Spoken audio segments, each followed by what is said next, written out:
Assalamualaikum warahmatullahi wabarakatuh.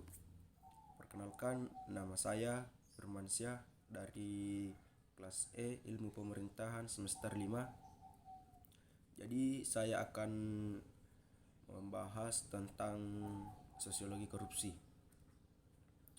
Baik, langsung saja. Latar belakangnya yaitu kemajuan suatu negara sangat ditentukan oleh kemampuan dan keberhasilannya dalam melaksanakan pembangunan.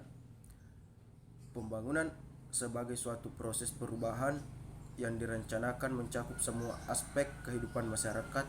Efektivitas dan keberhasilan pembangunan terutama ditentukan oleh dua faktor, yaitu sumber daya manusia, yakni orang-orang yang terlibat sejak dari perencanaan sampai pada pelaksanaan, dan pembiayaan. Di antara dua faktor tersebut, yang paling dominan adalah faktor manusianya. Indonesia merupakan salah satu negara terkaya di Asia, terlihat dari keanekaragaman kekayaan sumber daya alamnya. Tetapi ironisnya, negara tercinta ini dibandingkan dengan negara lain di kawasan Asia bukanlah merupakan sebuah negara yang kaya, malahan termasuk negara yang miskin. Mengapa demikian? Salah satu penyebabnya adalah rendahnya kualitas sumber daya manusianya. Kualitas tersebut bukan hanya dari segi pengetahuan atau intelektualnya, tetapi juga menyangkut kualitas moral dan kepribadiannya. Rapuhnya moral dan rendahnya tingkat kejujuran dari aparat penyelenggara negara menyebabkan terjadinya korupsi. Korupsi di Indonesia dewasa ini sudah merupakan patologi sosial, penyakit sosial yang sangat berbahaya yang mengancam semua aspek kehidupan bermasyarakat, berbangsa, dan bernegara. Korupsi telah mengakibatkan kerugian material keuangan negara yang sangat besar. Namun yang lebih memprihatinkan lagi adalah terjadinya perampasan dan pengurasan keuangan negara yang dilakukan secara kolektif oleh kalangan anggota legislatif dengan dalih studi banding THR, uang pesangon, dan lain sebagainya di luar batas kewajaran. Bentuk perampasan dan pengurasan keuangan negara demikian terjadi hampir di seluruh wilayah tanah air. Hal itu merupakan cerminan rendahnya moralitas dan rasa malu, sehingga yang menonjol adalah sikap kerakusan dan aji mumpung.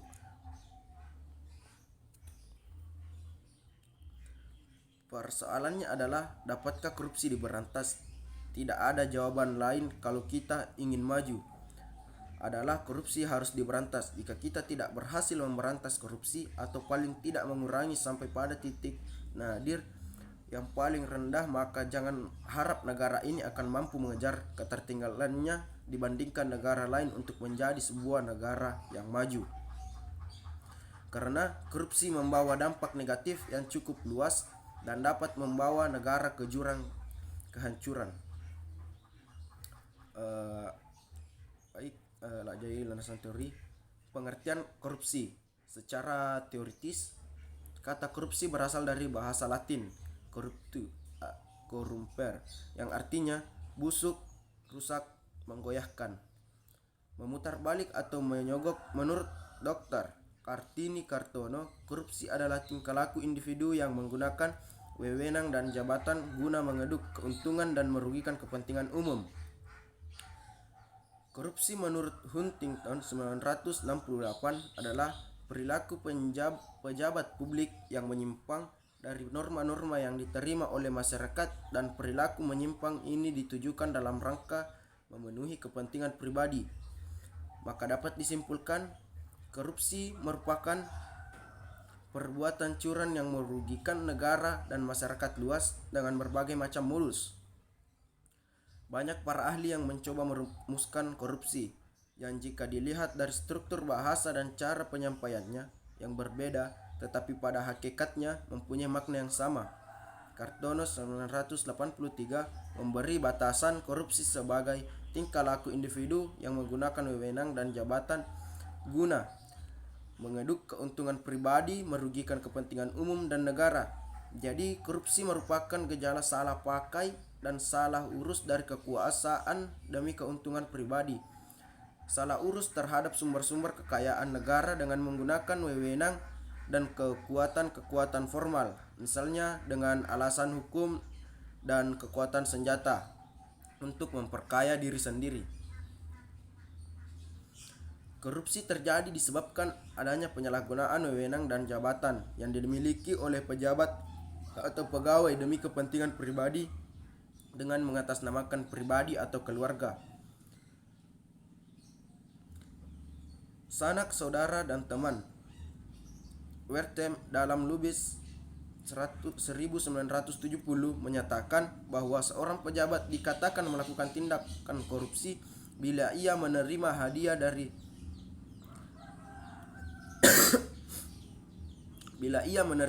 dari seseorang yang bertujuan mempengaruhinya agar ia mengambil keputusan yang menguntungkan kepentingan si pemberi hadiah. Kadang-kadang orang yang menawarkan hadiah dalam bentuk balas jasa juga termasuk dalam korupsi. Selanjutnya, Wertham menambahkan bahwa balas jasa dari pihak ketiga yang diterima atau diminta oleh seorang pejabat untuk diteruskan kepada keluarganya atau partainya atau kelompoknya atau orang-orang yang mempunyai hubungan pribadi dengannya juga dapat dianggap sebagai korupsi. Dalam keadaan yang demikian, jelas bahwa ciri yang paling menonjol di dalam korupsi adalah tingkah laku pejabat yang melanggar asas, pemisahan antara kepentingan pribadi dengan kepentingan masyarakat, pemisahan keuangan pribadi dengan masyarakat. Tindak pidana korupsi dalam perspektif normatif memperhatikan Undang-Undang Nomor 31 Tahun 1999, Undang-Undang Nomor 20 Tahun 2001, maka tindak pidana korupsi itu dapat dilihat dari dua segi, yaitu korupsi aktif dan korupsi pasif.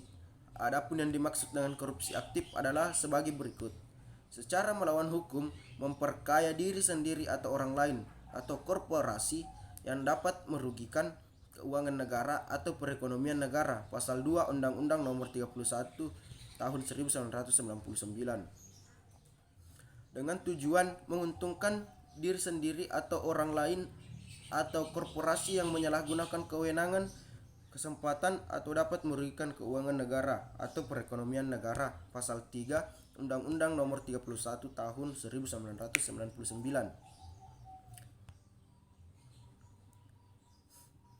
Memberi hadiah kepada pegawai negeri dengan mengingat kekuasaan atau wewenang yang melekat pada jabatan atau kedudukannya, atau oleh pemberi hadiah atau janji dianggap melekat pada jabatan atau kedudukan tersebut, pasal 4 Undang-Undang Nomor 31 Tahun 1999.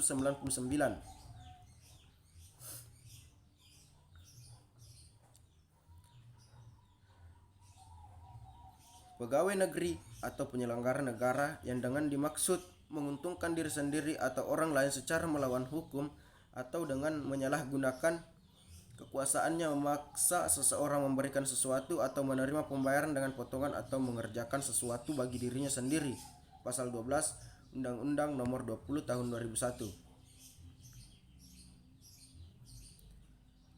Sedangkan korupsi pasif adalah sebagai berikut: pegawai negeri atau penyelenggara negara yang menerima pemberian atau janji karena berbuat atau tidak berbuat sesuatu dalam jabatannya yang bertentangan dengan kewajiban, pasal 5 ayat 2 Undang-Undang Nomor 20 Tahun 2001.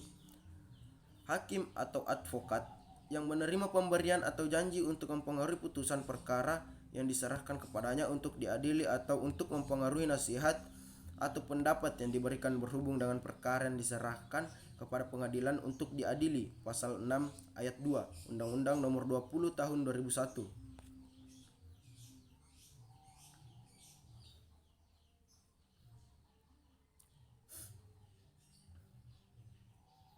Jadi kesimpulannya itu korupsi adalah suatu tindak pidana yang memperkaya diri yang secara langsung merugikan negara atau perekonomian negara. Jadi unsur dalam perbuatan korupsi meliputi dua aspek: aspek yang memperkaya diri dengan menggunakan kedudukannya dan aspek penggunaan uang negara untuk kepentingannya. Adapun penyebabnya antara lain ketiadaan dan kelemahan pemimpin, kelemahan pengajaran dan etika kolonialisme, penjajahan, rendahnya pendidikan, kemiskinan, tidak adanya hukuman yang keras, kelangkaan lingkungan yang subur untuk perilaku korupsi, rendahnya sumber daya manusia, serta struktur ekonomi. Korupsi dapat diklasifikasikan menjadi 3 jenis, yaitu bentuk, sifat, dan tujuan. Dampak korupsi dapat terjadi di berbagai bidang, diantaranya bidang demokrasi, ekonomi, dan kesejahteraan negara. Jadi sarannya sikap untuk menghindari korupsi seharusnya ditanamkan sejak dini, dan pencegahan korupsi dapat dimulai dari hal yang kecil. Jadi itulah yang dapat saya sampaikan, lebih dan kurangnya mohon dimaafkan. Assalamualaikum warahmatullahi wabarakatuh.